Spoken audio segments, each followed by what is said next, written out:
des Actes des Apôtres au chapitre 2 et au verset 42. Vous savez, quand on prêche la parole de Dieu, qu'on fait des réunions d'évangélisation, c'est d'une façon. Quand on exhorte, mais c'est encore...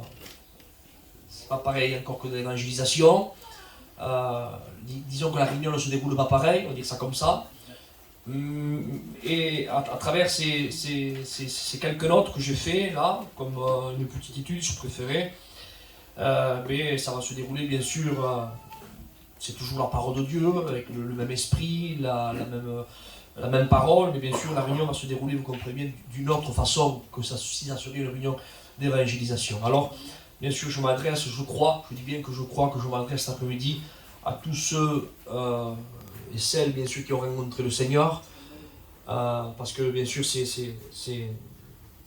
message, enfin, c'est quelques notes, c'est pour éclaircir aussi l'esprit de certains chrétiens, chrétiennes, et ça a été fait dans ce but-là. Voilà, que Dieu soit béni, pas dans un autre but. Vous savez, on n'essaye pas de... Comme un jour, il y avait une personne, j'avais entendu parler, que lui, il lisait la Bible, mais pas pour s'enrichir. Il la lisait pour contrer les autres. Et ça, vous savez, c'est pas fait d'un bon esprit. Nous ne lisons pas la Bible de toute façon. Nous, on lit la Bible, amen, c'est un pain. Et un pain, amen, et bien on le mange parce qu'il est bon. Que Dieu soit béni. Alors écoutez ce que dit la parole de Dieu, Acte 2, 42. Il dira, ils persévérèrent dans l'enseignement des apôtres. Amen. Dans la communion fraternelle, dans la fraction du pain et dans la prière. Que Dieu soit béni. Et ce premier point, c'est celui-ci qui va nous servir de tremplin pour introduire ces quelques notes. Amen. Que je vais rentrer tout de suite là. Il dit, ils persévérèrent dans l'enseignement des apôtres. L'évangile a touché nos familles il y a déjà très longtemps de ça. Ma famille fait partie presque du réveil, à quelque chose de près. Et quand on s'est donné à Dieu, ceux qui ont suivi derrière, on s'est donné à Dieu, quand moi Dieu m'a fait grâce, j'ai pas suivi un mouvement. Je me suis pas levé pour suivre un tel, parce que c'était mon oncle, ou un tel, parce que c'était mon cousin, ou parce que... Non, j'ai fait une expérience personnelle avec Dieu, comme vous. Amen. Et j'ai décidé de suivre Dieu. Amen. Dieu.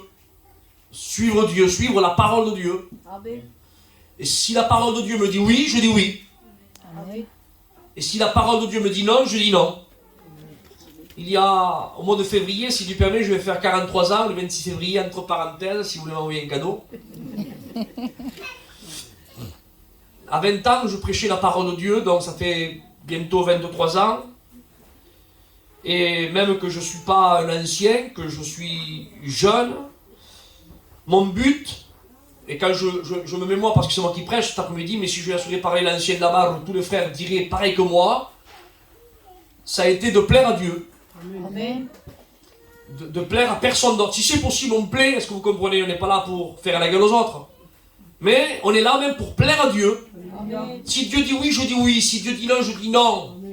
Est-ce que vous comprenez ça? Et rien, je dis bien rien, doit nous corrompre. Rien. Ni la famille, excusez-moi, comme ça fait partie bien sûr des nôtres, ni la famille, parce que si la famille suit le mouvement et eux ils disent oui, et si la Bible me dit non, ben je dis non. Amen. Est-ce que vous comprenez? Amen. Et certaines personnes, des fois, pour garder certains postes, eh ben, ils avalent des fois des choses que Dieu ne leur a pas dit d'avaler. Amen. Mais s'ils n'avalent pas, ils vont être destitués. Alors ils avalent. Alors nous, on ne veut suivre ni la famille, ni garder une chaise en haut de l'estrade, ni une médaille. On veut suivre Dieu. Amen. Et on ne veut pas déclarer impur ce que Dieu déclare pur, ni vice-versa. Amen. Amen. Amen. Alors, que Dieu soit loué. Alors, il faut que notre peuple même fasse un bond au niveau de ces quelques notes qu'on va apporter cet après-midi. Il est question du souffle. Du souffle. de las caídas, de ceux qui tombent en arrière, à la renverse. Alors certaines personnes se sont posées des questions. Est-ce que la Bible en parle? Est-ce que la Bible dit oui? Est-ce que la Bible dit non? Est-ce que la position, le fait de tomber en arrière, est-ce que c'est un signe de bénédiction? Est-ce que Dieu agit? Est-ce que Dieu n'agit pas? Est-ce que Dieu est pour? Est-ce que Dieu n'est pas pour? Est-ce que c'est mauvais? Est-ce que c'est bon?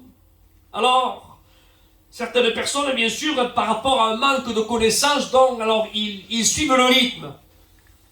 Bon, quand on ne connaît pas, on ne connaît pas. Mais, amen, on a interrogé la parole de Dieu. J'ai interrogé la parole de Dieu. Amen. Et j'ai vu à travers les écrits de la parole, amen, et je voudrais vous le prouver, bien sûr, parce que c'est bien beau ce que je vais dire. Mais s'il n'y a pas une base biblique, eh ben, vous pouvez vous lever et dire, Isaac, tu parles bien, mais bon, comme tu n'as aucune base biblique, excuse-moi, mais il n'y a pas, c'est pas solide ce que tu dis. Amen. Mais si la Bible le dit, et j'aime bien raconter cette expérience que le jour notre frère Jimmy avait raconté, ça s'est déroulé au Chou. Donc vous voyez, hein, il y a très longtemps. Et la première école biblique de notre mission, là-bas dans le Loiret. Jimmy était dans son bureau en train de faire, bien sûr, des notes et de lire la Bible, et un étudiant est rentré, il a frappé à la porte. Donc Jimmy lui a dit de rentrer, il est rentré, quand il est rentré, un petit peu, vous savez, voilà, il est rentré comme ça, il dit, voilà Jimmy, je voudrais te poser une question. Et Jimmy, bien sûr, à travers son attitude un petit peu comme ça, la façon qu'il est venu, il était un petit peu surpris. Donc il dit, parle, vas-y, je vais essayer de te répondre. Donc il lui a posé une question, il lui a répondu. Et bien sûr, quand il a reçu la réponse de Jimmy, il a dit, bon, mais très bien, il est parti. Et quand il est parti, avant d'ouvrir la porte et de quitter le bureau, il s'est arrêté. Et quand il s'est arrêté, il s'est retourné et il lui a posé une deuxième question à Jimmy. Il lui a dit, Jimmy, mais la réponse que tu m'as donnée là, il dit, c'est toi qui nous donnes la réponse ou alors c'est la Bible? Et Jimmy lui a dit, mon fils, c'est la Bible. Il dit, ah bon, comme ça, d'accord. Et il est parti. Ben, ça peut peut-être faire rire, mais c'est très très important. Amen. Ce que tu dis, Isaac, c'est toi qui le dis, c'est qui le dit ou alors c'est la Bible qui le dit? Amen. Non, non, c'est la Bible qui le dit. Amen. Amen. Ils persévérèrent dans l'enseignement des apôtres. Nous voulons persévérer dans l'enseignement des apôtres. Nous voulons persévérer sur ce qui est écrit. Rien d'autre que ce qui est écrit. Ils persévérèrent Amen. dans l'enseignement des apôtres. Que Dieu soit loué. Nous voulons persévérer dans l'enseignement des écrits de la parole. Pourquoi notre mission, elle tient debout? Après plus de 70 ans d'existence, on a fêté cette année 70 longues années, évangélisé, je crois, si ma mémoire est bonne, plus de 54 nations, levant une école biblique là-bas à Moscou, une école biblique là-bas en Italie, une école, les orphelinats et les Indes aussi. Enfin bref, l'Espagne a eu un grand mouvement aussi par rapport aussi au ministère de notre mission, et elle est toujours debout. Mais pourquoi?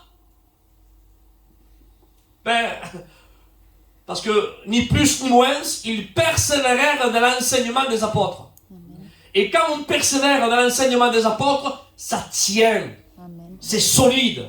Est-ce que vous comprenez ça? C'est pas de l'artifice. C'est pas comme les feux d'artifice du 14 juillet où là c'est une soirée spéciale et spécifique et là on a les yeux, on en a plein les yeux. Oui, mais c'est factice, c'est faux.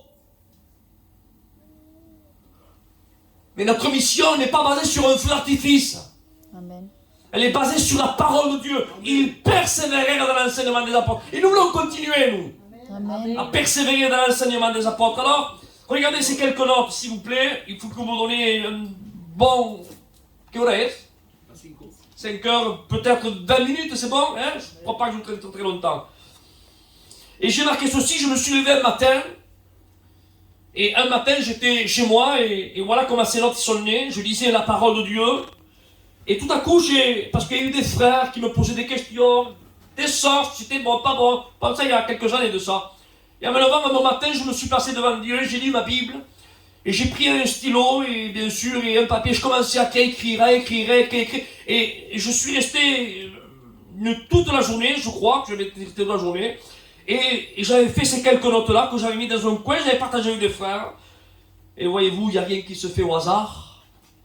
Amen, tout est conduit par Dieu, Amen. Et que Dieu soit béni. Amen. Amen. Et j'ai marqué ceci, quelques notes sur ceux qui soufflent et les tombeurs. introduction, j'ai marqué ceci. Cette recherche biblique servira à démontrer au travers de la Bible. Amen. Et ça, c'est un point important. Il dit, au travers de la Bible, la parole de Dieu, que l'acte pratiqué, c'est-à-dire le souffle, ainsi que le fait de tomber, et je précise en arrière, sur le sol inanimé, n'est tout simplement, et j'ai marqué ceci, je vais le souligner s'il vous plaît, soulignez-le vous aussi, j'ai marqué, n'est tout simplement pas basé sur la Bible. Clair, net et précis. Ça, il y a des choses qui sont floues. C'est flou, donc quand c'est flou, donc c'est flou.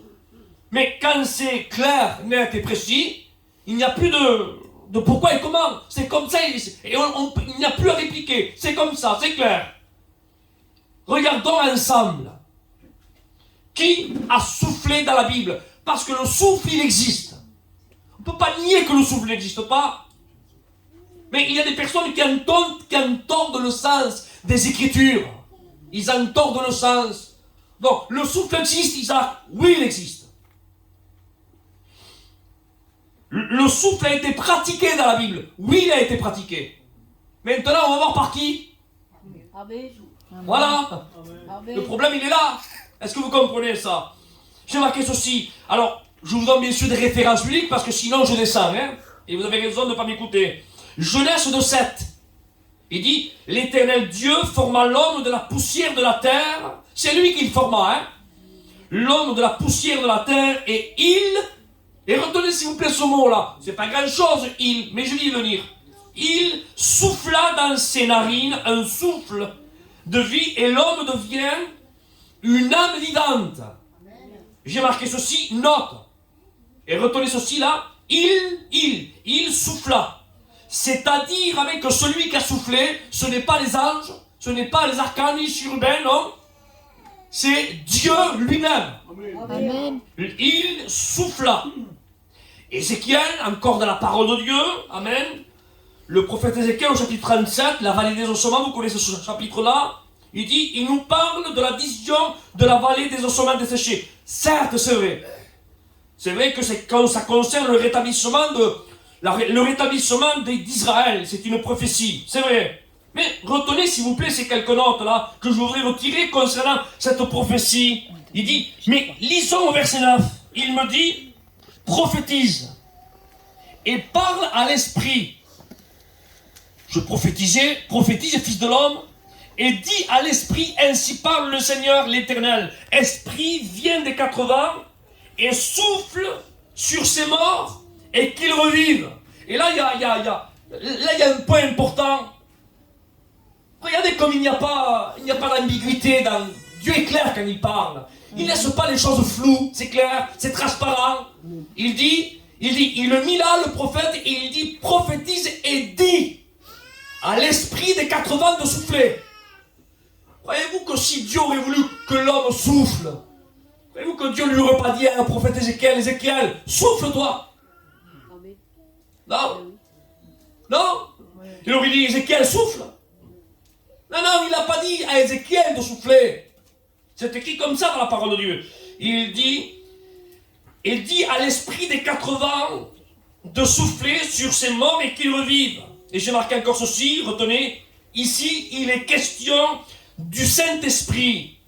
De plus, Dieu ne dit à l'homme de souffler, mais à l'esprit des 4 vents. Esprit des 4 vents, j'ai marqué ceci, c'est l'omniprésence. Seul l'esprit est omniprésent. C'est-à-dire, il parle vraiment au Saint-Esprit de souffler. Parce que vous savez que quand, dans la parole de Dieu, il y a un petit E, c'est un esprit qui n'est pas, bien sûr, qui n'est pas le Saint-Esprit, mais quand dans la parole de Dieu, vous voyez un grand E, donc il est question du Saint-Esprit. Et là, c'est le E avec un grand E, donc il est question du Saint-Esprit, là. Il dit... Donc, il dit esprit des 4 vents. Donc, c'est l'omniprésence du Saint-Esprit. Donc, il a ordonné, il a dit, ordonné est un grand mot, il a dit, bien sûr, à l'esprit des 4 vents, c'est-à-dire au Saint-Esprit, de souffler. Il dit à l'esprit des 4 vents. Seul le Saint-Esprit peut être à 4 endroits en même temps. C'est l'omniprésence de Dieu. Ça fait partie de l'attribut de Dieu, ça. Omniprésent, omnipotent, omniscient. Et là, c'est la question de l'omniprésence. Regardez, le mot esprit dans le texte hébreu se dit ruach, esprit de Dieu. On retrouve le même mot dans le livre de Genèse 1-2. Et l'esprit de Dieu se mouvait au-dessus des eaux.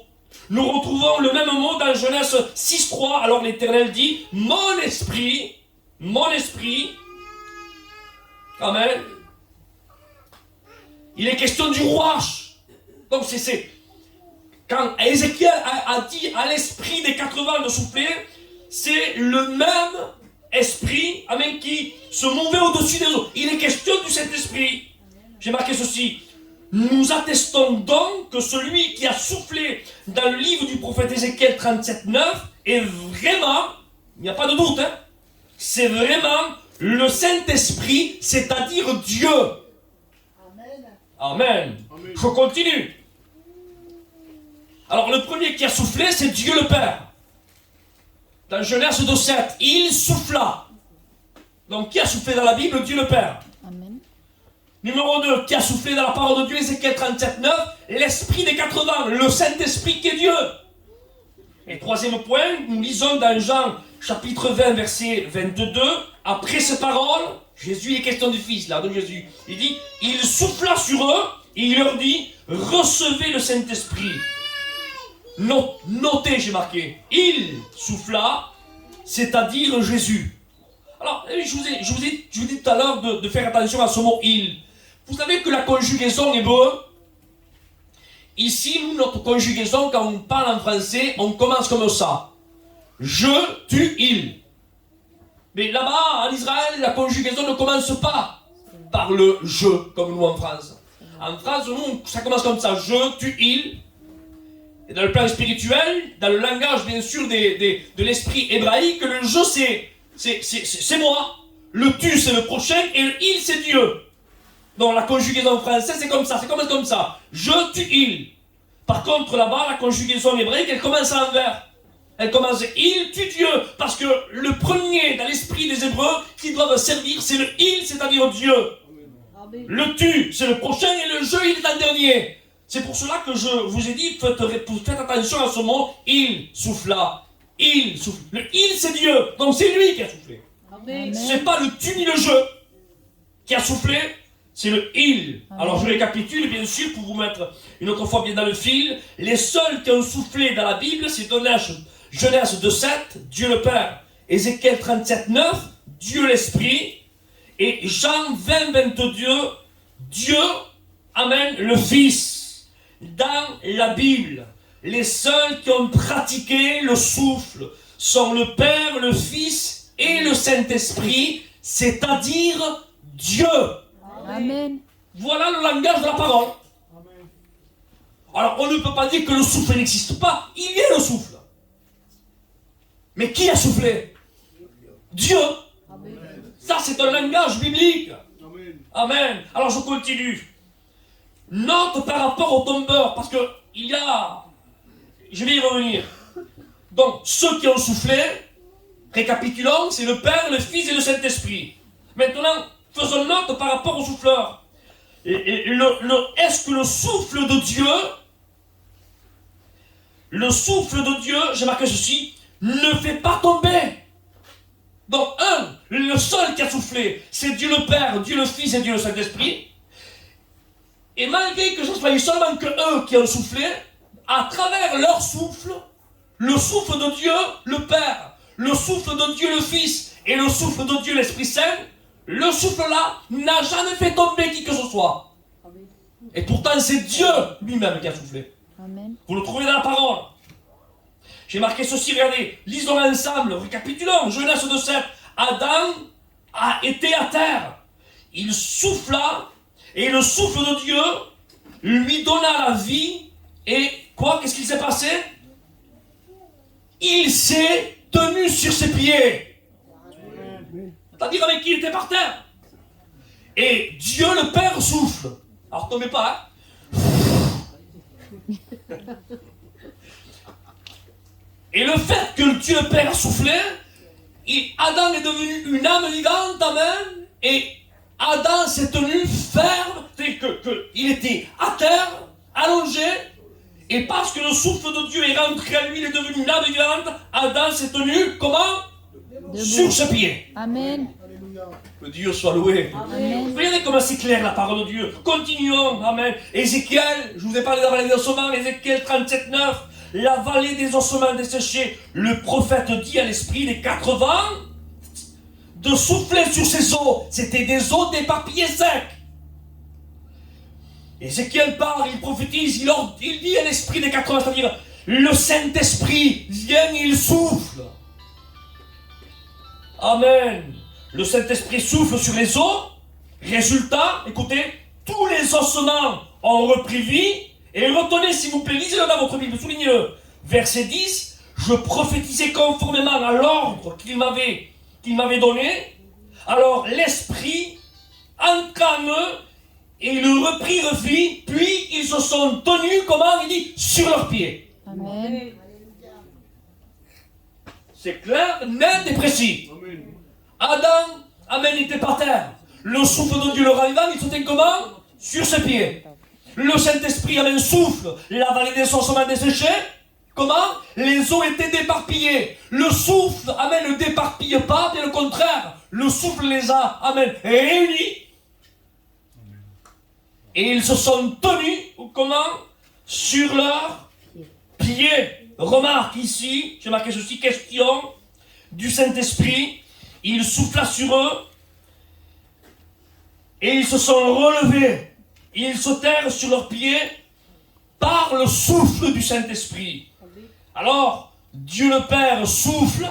Amen. Adam se tient sur ses pieds. Dieu le Saint-Esprit souffle dans la vallée des ossements. Et dans la vallée des ossements, ils se sont tenus fermes sur leurs chevilles, le verset 10. Alors maintenant, on va parler de Jésus. On parle du Père, on parle du Fils. Non, on parle du Père et du Saint-Esprit. Est-ce que Jésus, lui aussi, voyons maintenant, est-ce que son souffle a fait tomber? Alors on lit ensemble. Jean, chapitre 20, verset 22. Après ces paroles, il souffla sur eux, c'est-à-dire sur les disciples. Et il leur dit, recevez le Saint-Esprit. Ici, lorsque Jésus souffle sur les disciples, la Bible, et c'est clair, hein, la Bible ne mentionne pas qu'ils tombèrent en arrière ou de n'importe quelle autre manière. La seule manière le seul dans la Bible où l'on fait référence de tomber,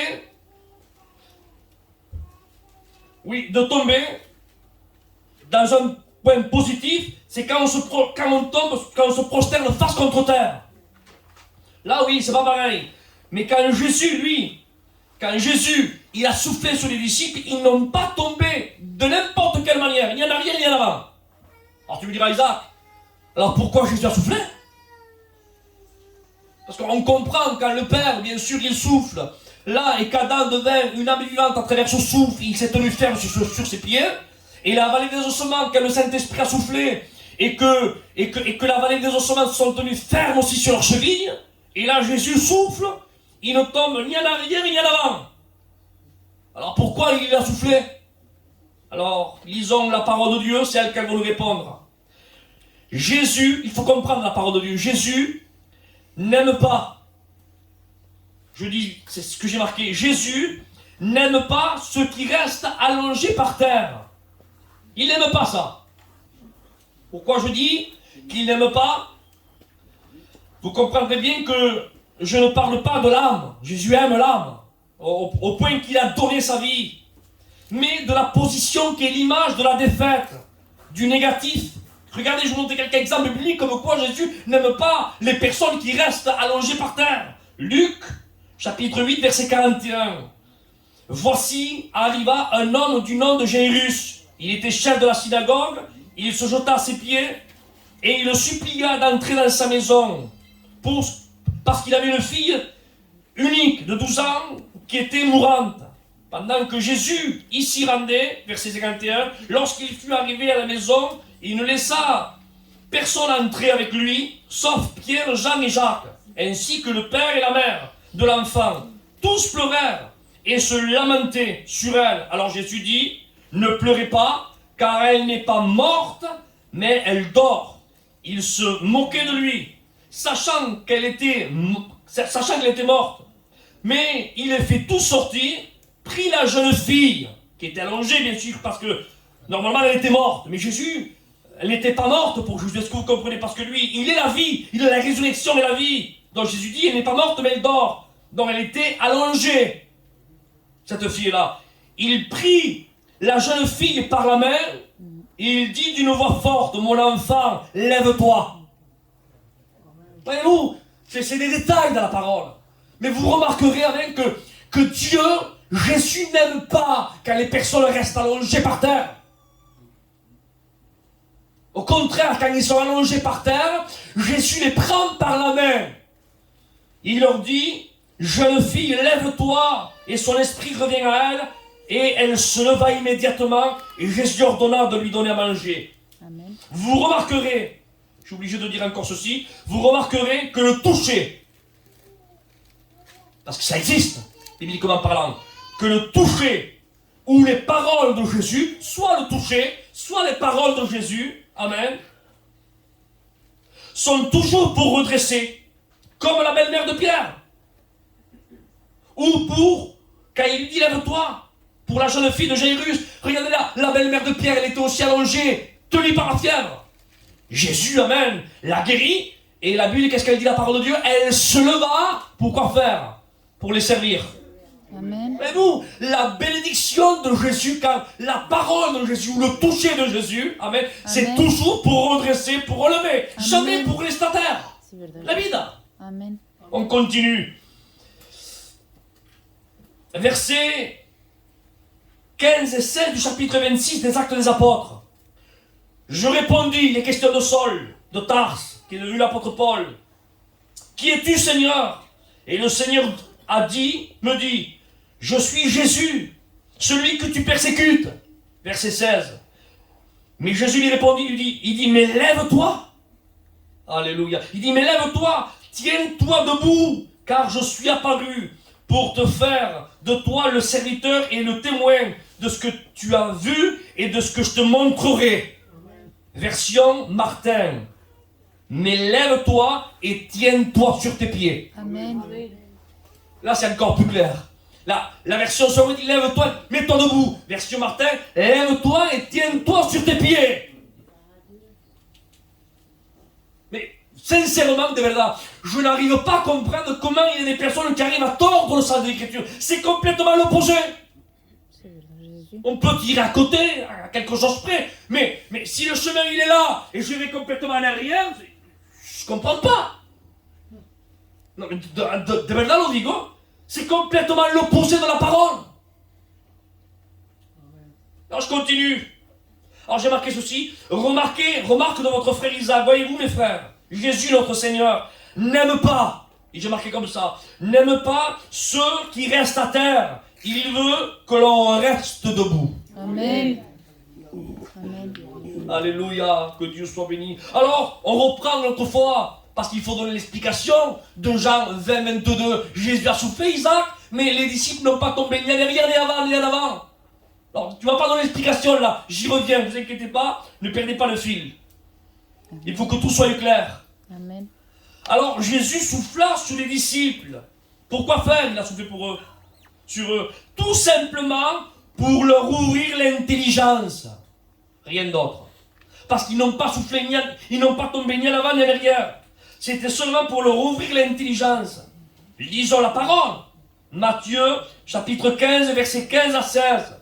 Pierre prit la parole et lui dit, explique-nous cette parabole. Parce que Jésus parlait.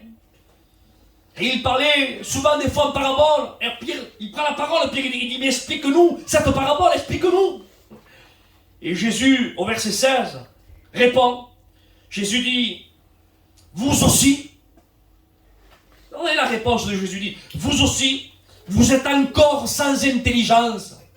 3 ans avec lui, en train de dormir à ses côtés, manger à côté de lui, l'écouter prêcher du matin au soir. Vous aussi, vous êtes encore sans intelligence. Remarquez, Jésus parle à Pierre et aux disciples. Et dans Jean 20, 22, Jésus souffla sur les disciples. Il n'a pas souffert là sur n'importe qui. Il a soufflé sur ses disciples, sur les apôtres. Et si je dis ceci, c'est parce que c'est important, vous allez voir pourquoi. Il faut savoir que quand Jésus souffla sur les disciples, il venait de ressusciter. Il n'a pas soufflé avant la crucifixion, non. Il a soufflé après la mort et la résurrection. Donc, j'ai marqué ceci. Jésus venait de ressusciter. Tout était accompli. Il fallait qu'il reparte au ciel. Là, dans pas longtemps.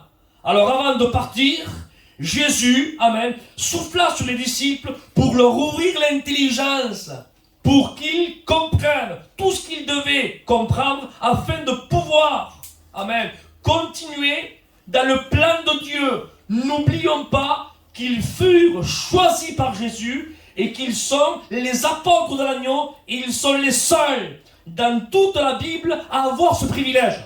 Les apôtres de l'agneau. La preuve, on a le texte de base qui nous a servi de tremplin. L'église, amen, elle persévérait sur quoi? Sur l'enseignement de qui? Des apôtres. Là. Donc il fallait amen, que Jésus parte au ciel. Et il fallait amen, que les choses, amen, comme les choses allaient s'enclencher assez rapidement. Et tout était accompli. Jésus allait repartir. Donc pour devancer les choses, amen, pour gagner du temps. Alors Jésus a soufflé sur eux. Non pas pour les faire tomber à l'avant ni à la renverse, mais pour que amen, leur intelligence soit complètement amen, ouverte. Amen. Et lisons la parole de Dieu. Écoutez qu'est-ce qui est écrit, vous me demanderez alors. Une question que vous pouvez poser comme ça. Alors vous me direz, le souffle de Dieu donne de l'intelligence, Isaac? Parce que si Jésus a soufflé, Jésus était homme et Jésus était Dieu. Donc, si Dieu, le souffle de Dieu donne de l'intelligence, il faut que tu me le prouves avec la Bible.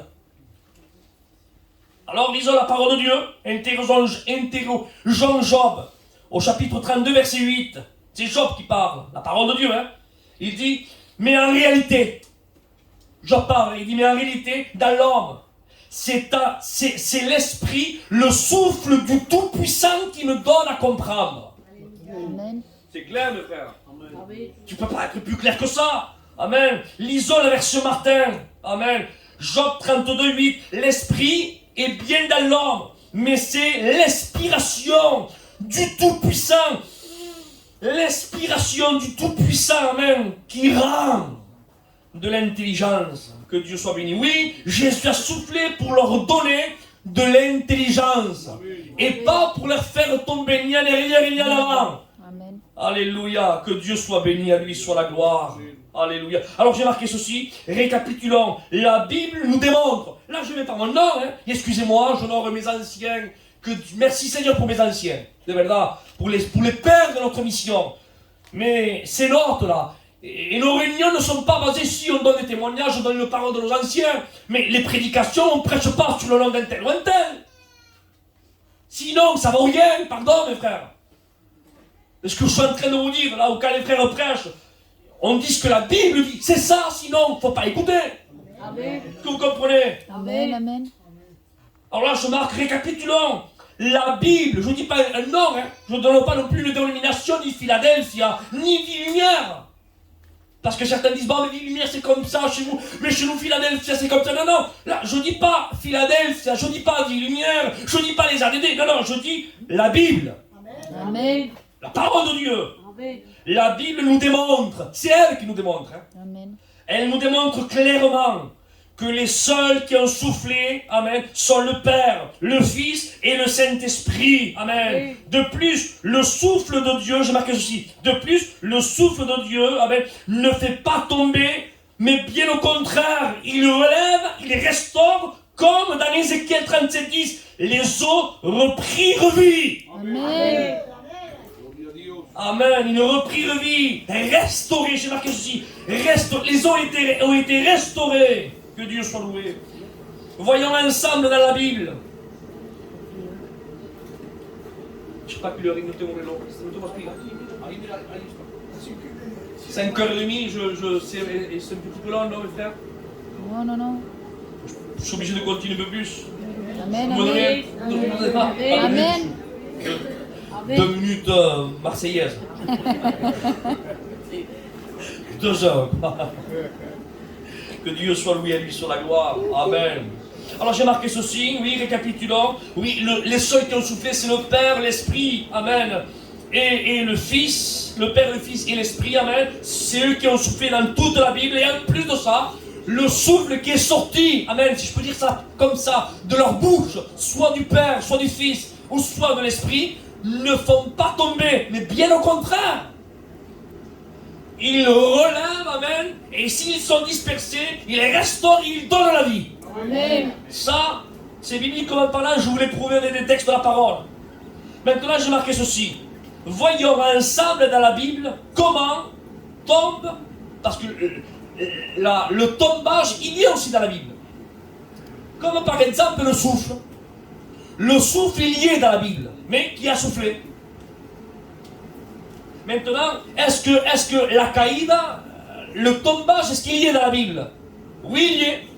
Mais maintenant, regardons, amen, comment sont ceux qui tombent, bibliquement parlant. Amen. Voyons ensemble dans la Bible comment tombent ceux qui appartiennent à Dieu. J'ai marqué comme ça parce que c'est important. Pourquoi je dis ça? Qu'appartient à Dieu, parce qu'on va le voir dans la suite. Genèse chapitre 17. Il n'est pas question d'un étranger. Il est question, amen, des enfants de Dieu.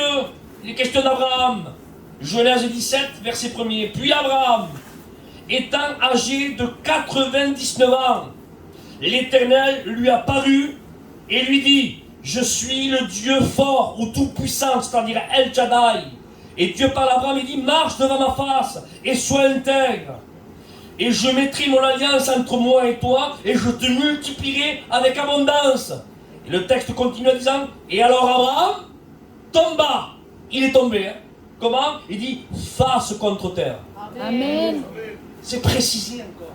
Amen. Ça aurait été flou. Et Abraham tomba. Point. Et là, il va avoir rien à manger. Comment il est tombé, on ne sait pas. Mais non, c'est précis. Il tomba. Comment? Face contre terre. Amen. On ne peut pas dire le contraire. Face contre terre. Continuons.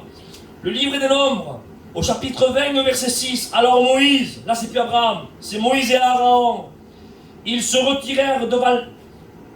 Ils rentrèrent dans l'assemblée, à l'entrée du tabernacle d'assignation.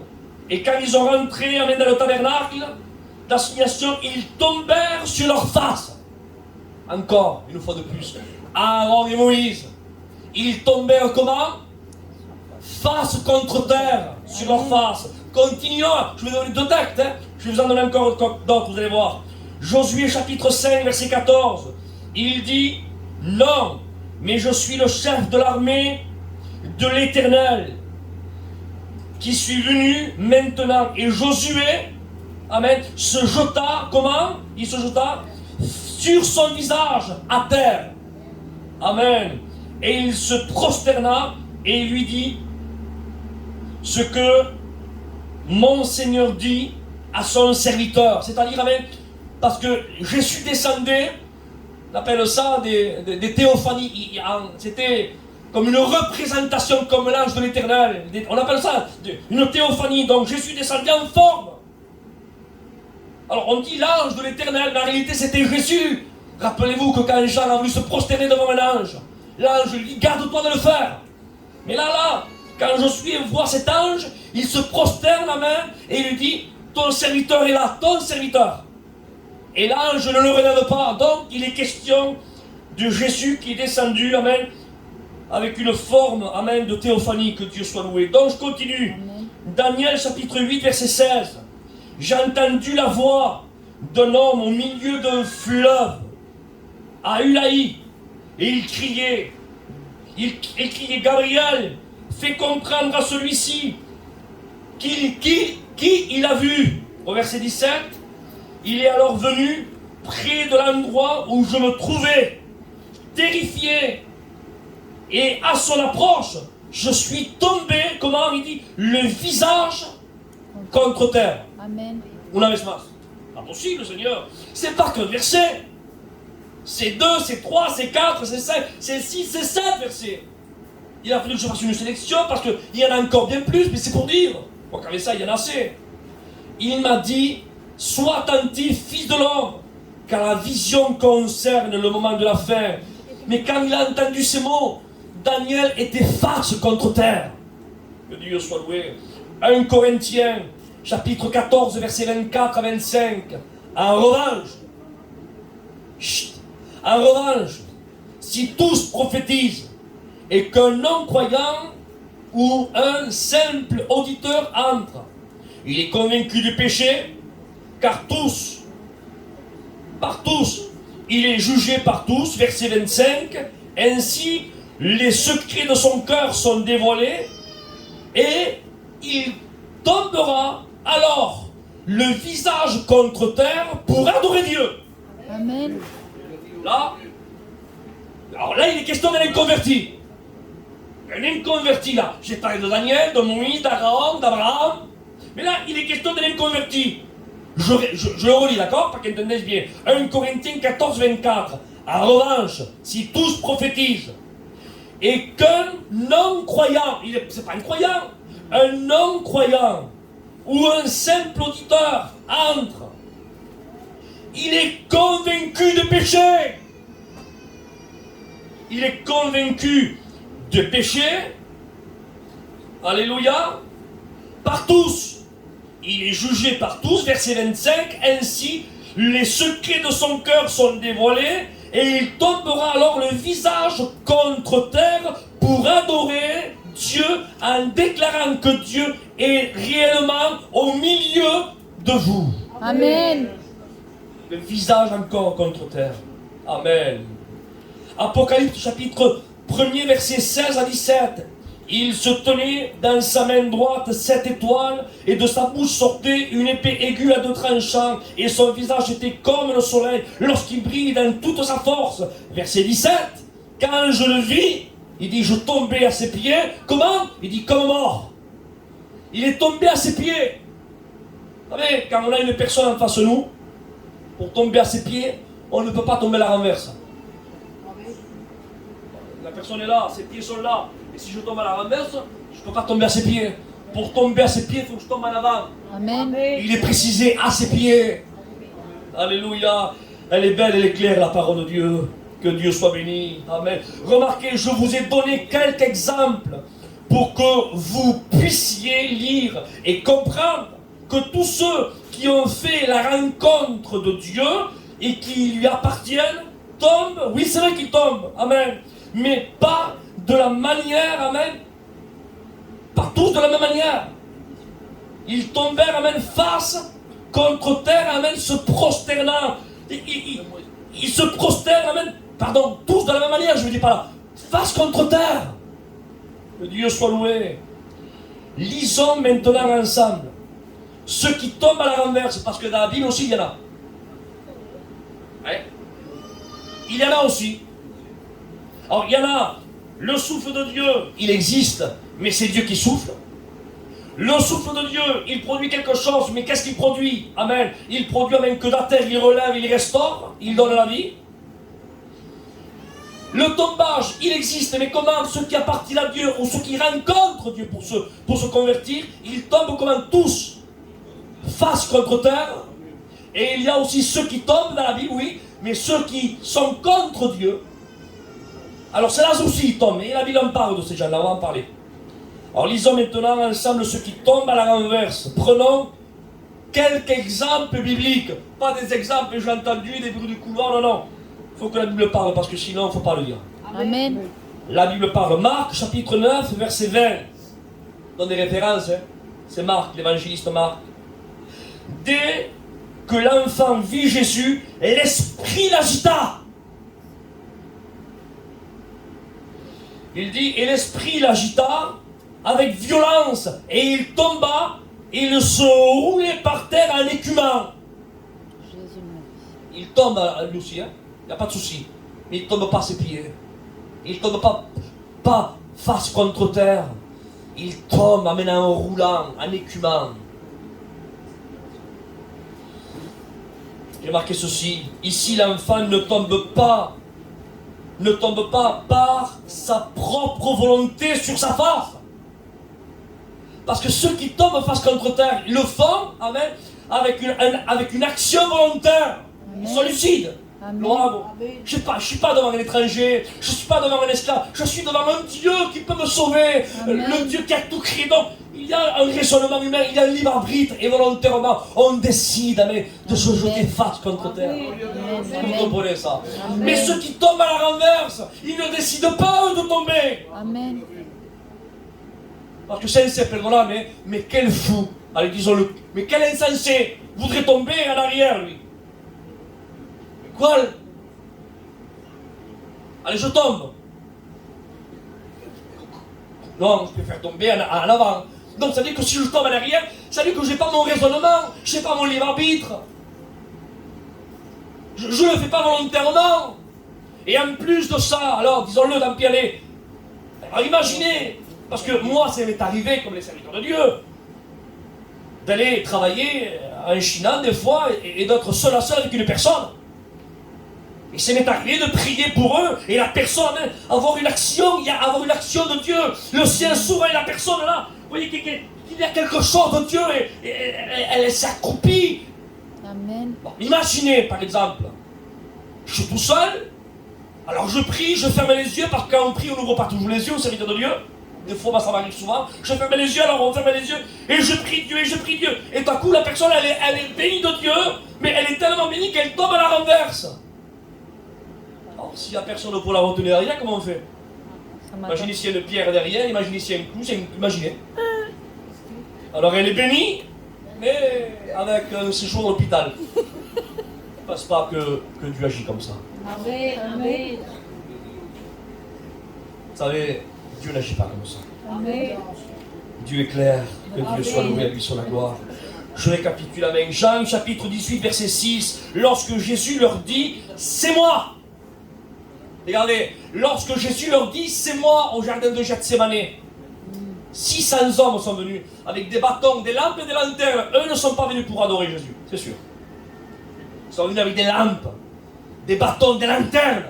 On va s'accaparer de ce soi-disant là, galiléen, de ce rabbin soi-disant, de ce fils de Dieu, on y va. Ils se sont dit ça. Il y avait aussi la gendarmerie du temple qui était là.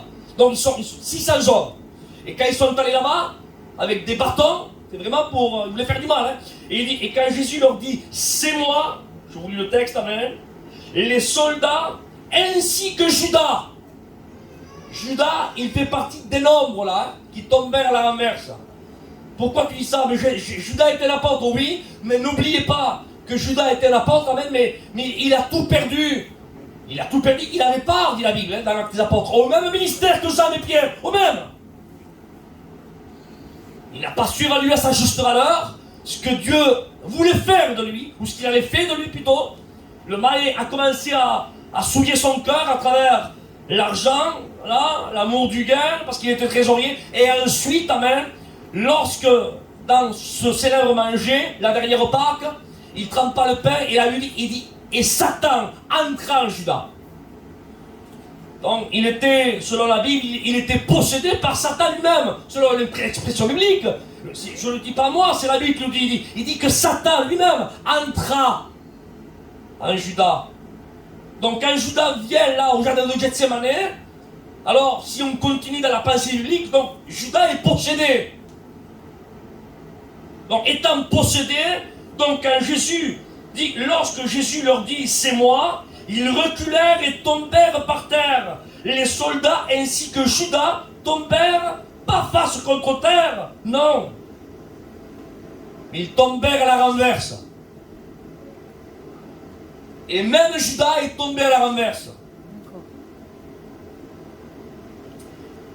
Non mais vous, encore on voit une fois de plus que celui qui tombe en arrière n'est pas un signe de bénédiction, mais bien au contraire. Je dis bien au contraire. Continuons.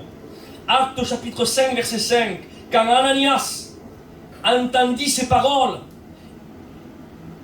il tomba et expira. Une grande crainte s'empara de tous ceux qui l'apprirent. Ainsi, aussi Ananias et sa compagne Saphira ne tombèrent pas non plus face contre terre, parce que la Bible ne le mentionne pas. Pourtant c'était des chrétiens, mais ils ont laissé Satan envahir et souiller leur cœur, leurs pensées. Et comme bien sûr leur cœur n'était plus propre aux yeux de Dieu, n'était plus le temple saint de Dieu, mais qui était sale il a écouté la voix du diable et son cœur était rempli de la pensée des ténèbres. Donc quand Ananias a expié et Saphira a expié, la Bible ne mentionne pas qu'ils ont tombé face contre terre. Ils sont tombés morts. Et quand on tombe mort, eh bien, vous savez comment on tombe. Encore une fois de plus, la Bible le mentionne, vous voyez. Actes chapitre 22, verset 6. J'étais en chemin et j'approchais de Damas. Et quand tout à coup, vers midi, une grande lumière venue du ciel resplendit autour de moi, verset 7. Je suis tombé par terre et j'ai entendu une voix qui me disait, Saul, Saul, pourquoi me persécutes-tu? Saul est tombé par terre. C'est pas Paul qui est tombé. Vous comprenez? C'est Saul qui est tombé.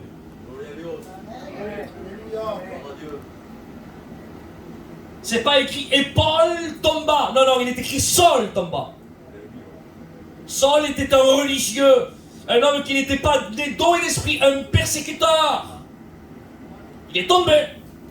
La Bible dit, il dit, je tombais par terre. C'est la Bible qui le dit. Je suis tombé par terre. Pas face contre terre. Je suis tombé par terre. Et j'ai entendu la voix qui me disait, Saul, Saul, pourquoi me persécutes-tu? Et où? On comprend pourquoi il ne s'est pas ajouté face contre terre. Il persécutait Jésus. Note, nous ne devons pas oublier qu'à ce moment-là, je marquais ceci, Saul avait reçu des lettres pour arrêter tous les chrétiens, lire Acte 9.2, encore une fois, il ne tombe pas face contre terre, et vous pourrez donc vous apercevoir qu'il n'appartient pas encore à Jésus. On peut donc en conclure que tous les hommes qui tombaient face contre terre appartenaient et s'humiliaient devant la présence de Dieu. De plus, lorsqu'une personne tombe face contre terre, la Bible le précise.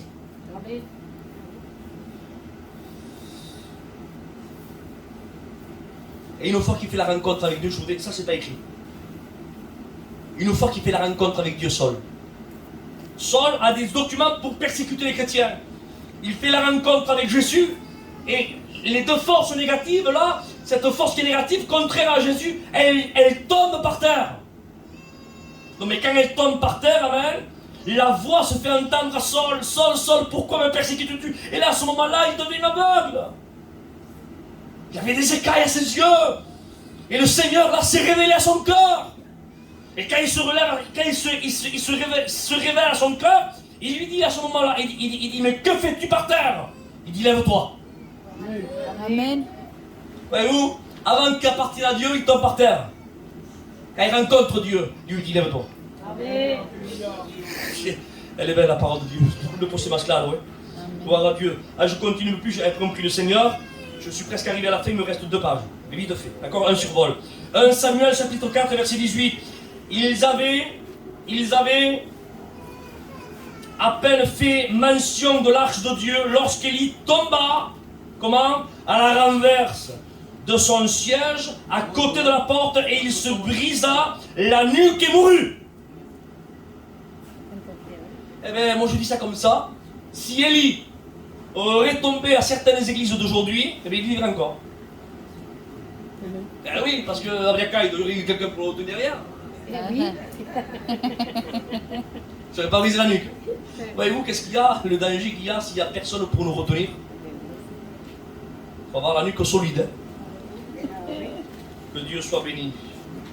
Je dis ceci et je prie le Seigneur, pardon, mais je vous ai dit que quand on apporte quelqu'un d'autre comme ça, c'est complètement différent qu'une prédication. Et je bénis Dieu pour la faim et la soif que vous avez de la parole de Dieu. Amen. Un signe de mort, et la Bible précise à la renverse, ce n'est pas un jugement. Je ne juge pas, voilà, est-ce que vous comprenez?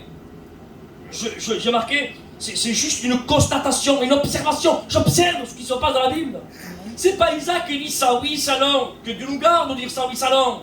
On interroge la Bible, ça. Seigneur, ça c'est comment? Oui. Et ça, c'est non. Il y a quoi on le voit? Mais c'est comme ça. Et quand c'est non, on le voit comme ça. Mais c'est comme ça. On interroge la Bible. C'est pas Isaac qui dit que jamais personne de cette réunion sorte dehors et qui téléphone à quelques serviteurs en disant, t'as vu ce qu'il a dit Isaac? Isaac a dit ceci, Isaac. Non. Amen. Amen. Amen. Que personne ne dise mon nom. Amen. Je vous ai donné des références. Téléphonez et dites, t'as vu qu'est-ce qu'il a dit dans Marc 8, 9? T'as vu qu'est-ce qui est écrit dans Samuel 28, 18? T'as vu qu'est-ce qui est écrit dans Genèse 2, 7? Parlez comme ça. Dites Amen. ce que la Bible dit. Amen. Pas les hommes. Amen. C'est mieux. C'est vrai, Jésus. Que Dieu soit béni, à lui soit la gloire. Je continue. Alléluia. J'ai marqué ceci et je prie Dieu, nous busquons ce masse pensée. Croyez-vous, et là c'est important ce que je vais dire, tout important, mais regardez cette note. Une pensée personnelle, je me lâche, pardon Seigneur. J'ai cité ta parole et je me suis permis de donner une petite pensée, mon Jésus pardonnable. J'ai marqué comme ça, pensée, j'ai marqué, croyez-vous que ce soit une coïncidence que Dieu, dans ces versets, a précisé à la renverse? Laissez-moi vous le rappeler, avec Dieu, il n'y a pas de hasard. Dieu connaissait, dans sa sagesse, amen, les temps que nous allions vivre actuellement. Il savait d'avance, amen, que de tels hommes qui veulent souffler, amen, qui disent, amen, que de tomber, amen, à la renverse, amen, sont bénis de Dieu, viendra avec ce pratique. Croyez-vous que Dieu ne le savait pas? Amen. Croyez-vous que dans sa sagesse, Dieu, lui, dans un temps futur, amen, ne savait pas qu'il allait se lever des hommes en disant, le souffle c'est bon, la tombée comme... Mais c'est une levé. Croyez-vous que Dieu ne le savait pas? Amen. Pourquoi Dieu qui est un Père nous aurait laissé dans une position un petit peu floutée? Flou. Non. Non. Au moins, Seigneur, au moins un texte, au moins, même qu'il n'y ait pas des cent et des mille, mais au moins un, qu'on puisse accrocher, même pas, ni uno. Amen. Et par contre, amen, la position, amen, positive, combien de textes, Seigneur, ah, des dizaines. Ah bon? Pas un, non, des dizaines. Et en plus, Seigneur, quand tu as, toi qui es le sage, qui est hors du temps, qui connaît toutes choses, pourquoi tu précises, amen, pourquoi tu as inspiré? Tu as dit au Saint-Esprit qui a inspiré les auteurs à écrire. Écris, hein, quand Aaron et Moïse ont tombé dans la tente d'assignation, précise qu'ils n'ont pas seulement tombé, précise qu'ils ont tombé face contre terre. Amen. Précise qu'Abraham est tombé face contre terre. Amen. Précise que Josué est tombé face contre terre. Amen. Précise que Daniel est tombé face contre terre. Mais pourquoi tant de précision? C'est vrai, Jésus. Amen. Et pourquoi pas de texte pour appuyer ces soi-disant docteurs qui disent que le souffle ou le tomber à la renverse est biblique? Mais pourquoi pas un? Non, Dieu dans sa sagesse, il n'aurait pas permis que l'Église soit dans une position, amen, de nuance totale, une obscurité totale qu'on ne pourrait pas démêler, qu'on ne pourrait pas... Non, il manque d'éclaircissement. Non, Dieu est sage, Dieu nous a laissé ce qu'il fallait qu'il nous laisse, ce qu'il fallait qu'on comprenne, ni masse ni même. Amen. À lui soit toute la gloire. Je crois que lorsque Dieu a permis que nous ayons ces versets avec cette précision, je marque bien, avec ces précisions, exemples, amen, qui parlent d'Élie, qui tombe, amen, à la renverse et qui meurt, Dieu a voulu nous dire que ce n'est pas, amen, amen, une bénédiction, mais bien au contraire, c'est... Et là, tant pis, je vous dis, ça mène à la mort. Bibliquement parlant, ça a mené à la mort. 1 Samuel 28, 18. Tu n'as pas obéi à l'Éternel. Chut, et je prie Dieu. Tu n'as pas obéi à l'Éternel. Tu n'as pas fait sentir à Amalek l'ardeur de sa colère. Voilà pourquoi l'Éternel te traite aujourd'hui de cette manière. Verset 20. Aussitôt, Saül tomba à terre de toute sa hauteur. Il est tombé à terre. De toute sa hauteur, il dépassait tout le monde d'une tête. Un homme peut-être qui mesurait peut-être 2 mètres d'eau. 1m90, 2 mètres d'eau. Il est tombé de toute sa hauteur. Mais pourquoi il est tombé? Voilà pourquoi l'Éternel te traite de cette façon. Tu vas tomber, mais pas face contre terre. Pourquoi? Et le texte le dit, parce que tu n'as pas obéi à l'Éternel. Tu n'as pas fait sentir à Amalek l'ardeur de sa colère. Voilà pourquoi l'Éternel te traite aujourd'hui de cette manière. Verset 20. Aussitôt Saül tomba à terre de toute sa hauteur.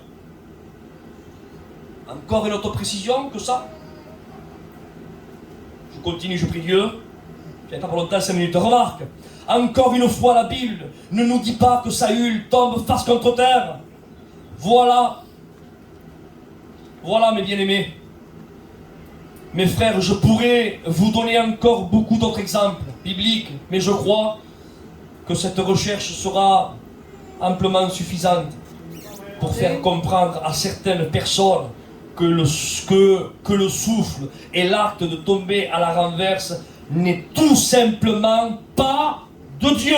Amen. Ce sont, et là j'ai marqué un mot que je m'abstiens de dire, je crois que je vais l'effacer, des doctrines qui ne sont pas de Dieu. Amen. Verset 6, chapitre 30 des Proverbes. N'ajoutez rien à ces paroles. N'ajoutez pas.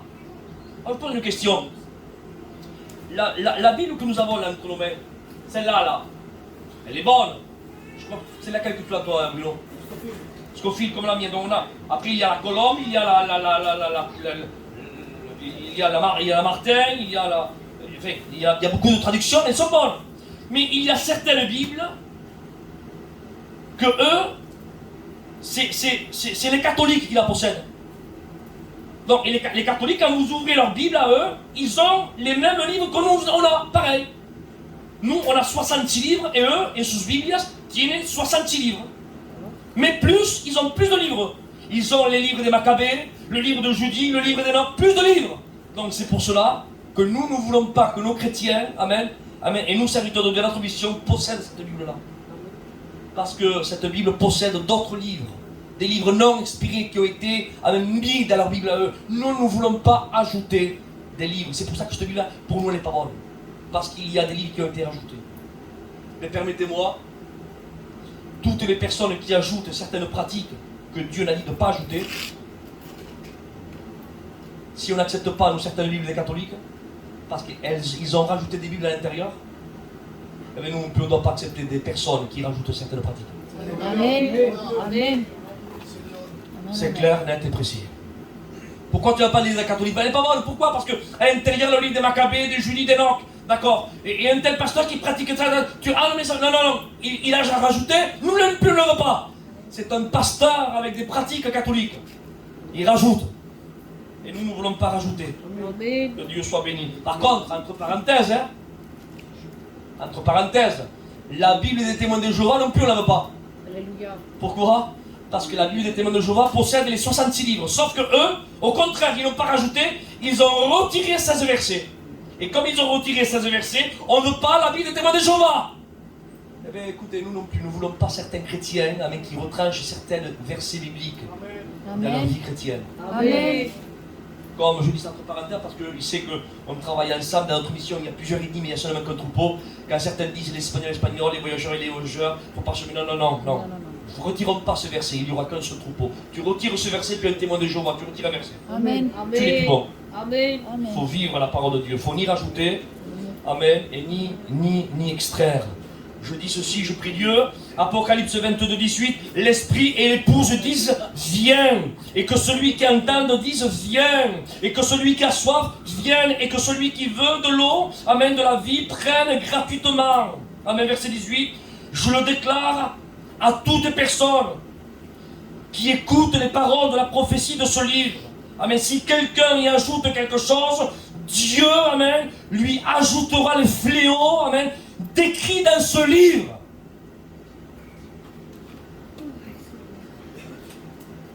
C'est écrit dans la parole de Dieu. La Bible nous dit bien de ne rien ajouter, Elle est la parole sainte de Dieu. Et ce verset de la fin, je crois qu'il est merveilleux comme tout, mais celui-là, je l'ai mis à la fin. Amen, je dis encore ceci pour vous. Je terminerai avec cet exemple. Notre mission, j'ai commencé et j'y retermine. Amen. Notre mission, amen. J'avais fait cette étude, vous voyez, j'ai marqué, elle a plus de 60 ans. Il a 70 ans, c'est à 10 ans qu'il faisait quelque chose. 10 ans, voyez-vous, je les apporte aujourd'hui. 10 ans. Je les avais, j'en parlais avec des frères, mais je n'ai jamais eu trop l'occasion de l'apporter là, voyez. Dieu sait toutes choses. Amen. Il y a lui sur la gloire. Amen. Amen. Romains 15:4. Or, tout ce qui a été écrit d'avance, tout ce qui a été écrit d'avance, amen, l'a été pour notre instruction, afin que par la persévérance et par le réconfort que donnent les Écritures, nous possédions l'espérance. Amen. Quelle est belle la parole. Amen. Le Dieu soit lui sur la gloire. 2 Timothée 3,16. Toute écriture est inspirée de Dieu, utile pour enseigner, pour convaincre, pour corriger, pour instruire dans la justice. Amen. Et voilà mes frères, le texte de la fin. Amen. Que je l'ai mis celui-ci à la fin pour vous montrer comment Dieu ne veut pas qu'on tombe. Comme quoi c'est vraiment une preuve de défaite. Vous pouvez le marquer, c'est le chapitre, amen, 118 du livre des psaumes au verset 13. Il parle, lui, il dit, tu me bousculais. Et quand on bouscule quelqu'un, il dit, tu me bousculais, il dit, pour me faire tomber. Et qu'est-ce qui s'est passé à ce moment-là? Il dit, mais l'Éternel m'a secouru. Amen. Que Dieu soit loué. Amen. Dieu ne veut pas qu'on tombe. Alléluia. Amen. Alléluia. Tu me bousculais pour me faire tomber. Il dit, mais l'Éternel m'a secouru. Amen. Dieu va même qu'on aille un acte volontaire face contre terre. Amen. Alors cet après-midi, on va, amen, fermer nos yeux. Alléluia. On va courber nos fronts.